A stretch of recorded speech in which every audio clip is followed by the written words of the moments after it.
So when it comes to the government, they love to take your money. You know, whether you're earning it or you're spending it, whatever type of transaction you're doing, the government is sat there just taking a decent percentage. But according to this article today, I don't know, I mean, it's just like, they just need to chill. Because it says that HMRC is to hire 5,000 extra tax compliance staff. Long story short, that's basically 5,000 extra taxmen. And it says that the number of HMRC customer compliance staff, well, we're just going to call them taxmen. They can call themselves whatever they want, but we can just give them our own nicknames. Some will probably be worse than taxman. But it says that the number has jumped by 26% over the last 3 years. And what gets me about stuff like this, right, is that the government are going to do this because they want to try and save money. Well, not save money, they want to try and make sure it goes to the correct places.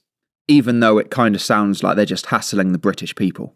But this 5,000 extra staff, right, we're just going to break out the trusty old calculator. I'm not going to sit here and just pretend I've done it in my head. But let's say we got 5,000 extra staff.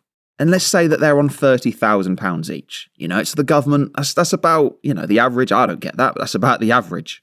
But that means that every single year, these 5,000 staff that have joined to try and save money are going to be costing the taxpayer £150 million. And that's every single year as well. Like, isn't that crazy? The government tax us when we earn the money, and then they tax us when we spend it. And if someone tries to sell a couple of items on eBay, well, the government's going to spend £150 million of our money just to try and get more of our money. Like, does that make sense?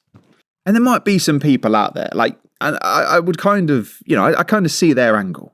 They might say, oh, clown, surely you want the government to have as much tax money as, well, they probably wouldn't say that, actually. That's kind of they'd say something like, yeah, clown, come on. We can't just have people all over the UK just getting away with tax fraud and things like that. And, honestly, I do agree. We can't just have a load of people all over the UK just committing fraud. Some people could call it fraud. I guess, you know, saving a bit of extra money from the government. I don't even want to give it a label, you know? I don't even want to give it a label. I'm not saying it's fine, but, you know, it's your money at the end of the day. Not theirs. It's not theirs. Remember that. It's not theirs.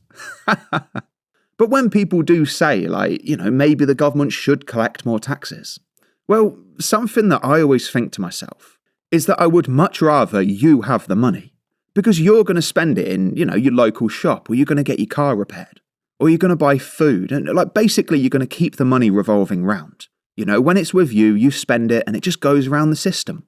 But when it's with the government, either they hold on to it or it gets sent to Sudan. Do you know what I mean? So they're going to get all of this extra money, the government will, from us. They'll get all of this extra money. What are they going to do? They're just going to send it to Kurdistan. I don't know. Either way, I think spending £150 million on 5,000 extra staff, just so they can shake the British people upside down, at a time when we could really do without it. I don't know. Just seems a little bit shady. And if you enjoyed this daily Clown World video, where we partially justify tax fraud, then I would highly recommend to check out this one, where it turns out that 12% of London are illegal migrants. This country has gone crazy.